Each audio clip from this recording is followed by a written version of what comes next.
करीब 200 करोड़ रुपए की मनी लॉन्ड्रिंग के आरोप में देहरादून की एक कंपनी की जांच के आदेश दिए गए। सोशल म्यूचुअल बेनिफिट निधि लिमिटेड नाम की इस कंपनी में प्रदेश के एक पूर्व मुख्यमंत्री के सलाहकार की पत्नी साल 2017 से 20 तक डायरेक्टर थी। वर्तमान में भी उनके रिश्तेदार ही इसमें डायरेक्टर बताए जा रहे हैं। आरोप है कि इस अवधि में कंपनी में फर्जी तरीके से हजारों लोगों के नाम से आरडी एफडी में रुपया जमा कर काले धन को वैध किया गया। इस मामले में एडीजी मुरुगेशन ने बताया कि शासन के निर्देश पर इस कंपनी की गतिविधियों की जांच आर्थिक अपराध शाखा को सौंप दी गई है।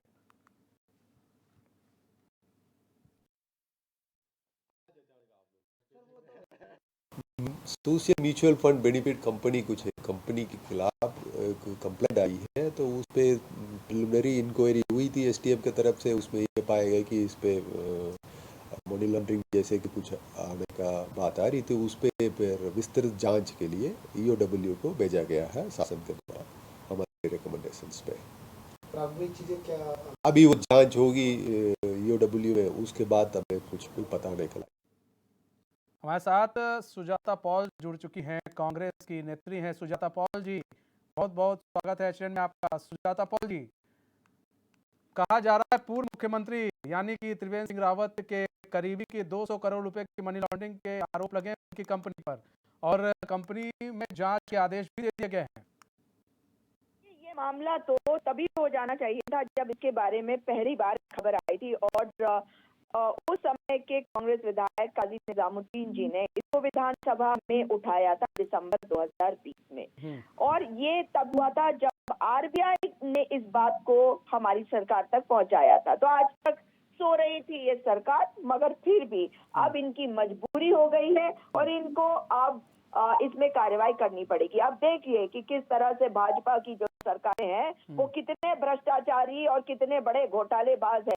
इसलिए भाजपा की प्रचंड सरकार, प्रचंड बहुमत वाली सरकार के प्रचंड अहंकारी प्रथम मुख्यमंत्री आपके त्रिवेंद्र सिंह रावत जी, उनके जो इंडस्ट्रियल एडवाइजर थे के.एस. पवार, उनकी पत्नी जो इस कंपनी में डायरेक्टर थी 2017 से 2020 तक, मगर उन्होंने इस्तीफा तब दिया जब ये मामला उठने लगा। मगर उसके बाद आज भी उस कंपनी में इनके परिवार के और भी बहुत सारे लोग डायरेक्टर हैं। तो ये क्या बता रहा है कि 50,000 लोगों से इन्होंने एफडी और आरडी करवाई, और वो सारा का सारा काला धन था जिसके बारे में प्रधानमंत्री कहते थे कि काला धन तो बाहर है, उसको वापस लाया जाएगा। उनकी नाक के नीचे उनके खास संगी त्रिवेंद्र सिंह रावत उस काले धन को, लोगों के काले धन को सफेद कर रहे थे। और ये भाजपा की सरकार को जवाब देना पड़ेगा कि आखिर क्या चाहती है ये सरकार। क्या ये लोगों को लूटती रहेगी और काले धन को सफेद करके अपनी पॉकेट भरती रहेगी? और सीधा सवाल है त्रिवेंद्र सिंह रावत से कि आप कुर्सी छोड़ के भाग सकते हैं, आपको निकाला जा सकता है, मगर आपको सजा मिलनी चाहिए, क्योंकि ये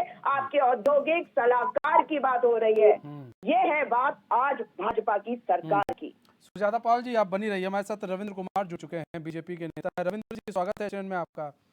रविंद्र जी, एक बड़ा आरोप लगा है पूर्व मुख्यमंत्री त्रिवेंद्र सिंह रावत के एडवाइजर, उनके सलाहकार के ऊपर लग रहा है कि उनकी पत्नी जिस कंपनी में थी उस कंपनी पर भ्रष्टाचार के आरोप लग रहे हैं, मनी लॉन्ड्रिंग के आरोप लग रहे हैं। सर, देखिए, जिस प्रकार से ये मामला आज अखबार के माध्यम से मैंने भी पढ़ा और इस पे पहले भी जांच हुई थी, तो एक बात निश्चित समझ लीजिए कि चाहे कोई हमारा हो या कोई और हो, अगर किसी भी जांच में या किसी भी उसमें कोई भ्रष्टाचार में लिप्त हो या कोई किसी प्रकार की कोई धोखाधड़ी हो, तो वह किसी भी सूरत में बचेगा नहीं। पहले बिल्कुल जीरो टॉलरेंस की एक नीति है। और दूसरी बात यह है कि जिस प्रकार से अभी सुन रहा था कांग्रेस की प्रवक्ता बोल रही थी, तो ये समझ लीजिए कि ये भारतीय जनता पार्टी की सरकार है। यहाँ पे बचने वाला कोई नहीं है। यहाँ पे सबका हिसाब होगा, जो कुछ कोई चाहे कोई भी हो, चाहे किसी पार्टी का हो, किसी दल का हो, चाहे कितना बड़ा हो, तो ऐसा नहीं है। लेकिन फिलहाल जांच में है। जांच में क्या सत्यता है क्या नहीं है, ये आने वाले समय पे आएगा, क्योंकि इसमें मैं आपको बता दूं, इससे पहले भी 2016-17 में, शायद ये 17 में 18 में जांच हुई थी, उसमें भी ये था। तो आगे ये विषय जब आएगा जांच के माध्यम से कि इसमें क्या कुछ ऐसा हुआ है जिसके कारण कोई आपराधिक षड्यंत्र या मनी लॉन्ड्रिंग हुई है, ये तो विषय आएगा। लेकिन हाँ, इतना जरूर है कि भारतीय जनता पार्टी की सरकारों में किसी बख्शा के लिए किसी को कोई नहीं जाएगा, सबके ऊपर कार्रवाई होगी। धन्यवाद रविंद्र जी, धन्यवाद सुजाता पॉल जी हमारे साथ जुड़ने के लिए और अपना बहुमूल्य समय देने के लिए। हमारे साथ अभिषेक कुमार हमारे संवाददाता लाइव जुड़ चुके हैं। अभिषेक, मनी लॉन्ड्रिंग का आरोप लग रहा है, वो भी एक ऐसे शख्स जो पूर्व मुख्यमंत्री हैं, उनके एडवाइजर, उनके सलाहकार की पत्नी पर, कहीं ना कहीं उनके सलाहकार पर भी सवाल या निशान उठ रहे हैं। बिल्कुल मनीष, देखिए 2017 में एक कंपनी की जो सलाहकार थी, माफ कीजिएगा, मुख्यमंत्री जो त्रिवेंद्र सिंह रावत थे, पूर्व मुख्यमंत्री, उनके जो साल में जो उनके सलाहकार थे, उनकी जो पत्नी है वो एक कंपनी की डायरेक्टर बनती है और ये कंपनी जो है एफडी और आरडी कराने का काम करती है। क्योंकि 2020 में इस कंपनी के पर जो है सवाल के निशान उठने लगे हैं, जो कानपुर से विधायक अभी मौजूदा समय में है उमेश कुमार, उनके द्वारा ये जो है आरोप लगाए गए थे कि मनी लॉन्ड्रिंग का जो पैसा है वो इसमें इस्तेमाल किया गया है। यानी काले धन को जो है सफेद बनाने का काम इस कंपनी के थ्रू किया जा रहा है।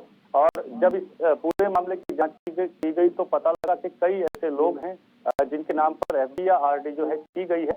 करीब 200 करोड़ रुपए का ये मामला जो है वो बताया जा रहा है और ऐसा कहा जा रहा है कि कई ऐसे नाम हैं इसमें जिन लोगों के नाम की एफडी या आरडी की गई है, कई ऐसे नाम हैं जो या तो इस दुनिया में है ही नहीं, और अगर है भी तो उनको यही नहीं पता कि उनके नाम पर एफडी या आरडी चल रही है। कह सकते हैं कि क्योंकि पुलिस ने जब इसमें जांच की थी तो जांच के बाद ये सारे तथ्य पाए थे और उसी के बाद जो है इसकी जो जांच के लिए अभी फिलहाल जो है शासन को उन्होंने एक पत्र लिखा, जो एडीजी लॉ एंड ऑर्डर है इस राज्य के, उन्होंने शासन को पत्र लिखा कि इस पूरे मामले की जांच जो है वो ईडब्ल्यूओ से कराई जाए। शासन ने उस पत्र पर जो है फिलहाल उसको मानते हुए ईडब्ल्यूओ के जांच देने का जो है वो पत्र जारी किया है। और फिलहाल जो है पूरे मामले पर ये कहा जा रहा है कि 200 करोड़ रुपए क्योंकि अंदेशा लगाया जाता है और ये कहा जा रहा है कि ये रकम जो है इससे भी ज्यादा हो सकती है। मनीष, रकम इससे ज्यादा भी हो सकती है। विपक्ष अब सवाल उठाने लगा है अभिषेक, विपक्ष कहने लगा है कि भाई देखिए, इनके यहाँ तो जब से सरकार बनी है तब से कुछ न कुछ निकल कर ही सामने आ रहा है। कोई कुछ घपला कहीं कर रहा है, कोई कुछ घपला कर रहा है। अब ये देखिए, सलाहकार की पत्नी जुड़ गए, उनके सलाहकार पूर्व मुख्यमंत्री के। तो अब इसको किस तरह से देखा जाए कि इस पर कितनी जल्दी कार्रवाई होगी या फिर ये कार्रवाई चलती रहेगी? और जैसा कि आपने बताया ईडब्ल्यूओ को ये कार्रवाई तो सौंप दी गई है, अब ये कब तक जांच चलेगी? काफी दिन से जांच चल रही है क्योंकि ना अभिषेक। बिल्कुल मनीष, देखिए क्योंकि मामला ये पूर्व मुख्यमंत्री की सलाहकार की पत्नी से जुड़ा हुआ है तो जाहिर है इसमें राजनीति तो होनी ही है। विपक्ष लगातार हमलावर है पूरे मामले को लेकर। लेकिन जांच की जहां तक बात की जाए, देखिए क्योंकि पूर्व मंत्री है और सत्ता पक्ष के ही मुख्यमंत्री थे, उन्हीं के जो सलाहकार हैं उनकी ये पत्नी का मामला है, तो कह सकते हैं कि अगर इसी सत्ता पक्ष, क्योंकि पुष्कर सिंह धामी लगातार कह चुके हैं कि कोई भी किसी भी मामले में अगर भ्रष्टाचार कर रहा है तो उसको बिल्कुल बख्शा नहीं जाएगा, जीरो टॉलरेंस की यहाँ पर नीति अपनाई जाएगी। कह सकते हैं क्योंकि एक के बाद एक जिस तरह इस मामले में खुलासे हुए हैं तो आगे भी कई और खुलासे हो सकते होंगे हैं और जांच।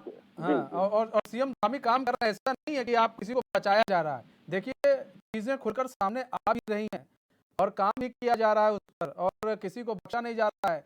जिस जांच की जरूरत पड़ रही है उस जांच के आदेश दिए जा रहे हैं, तो यहाँ पर किसी को बचाने की कोशिश फिलहाल नहीं की जा रही है। बहुत बहुत धन्यवाद अभिषेक हमारे साथ जुड़ने के लिए और तमाम जानकारी देने के लिए। फिलहाल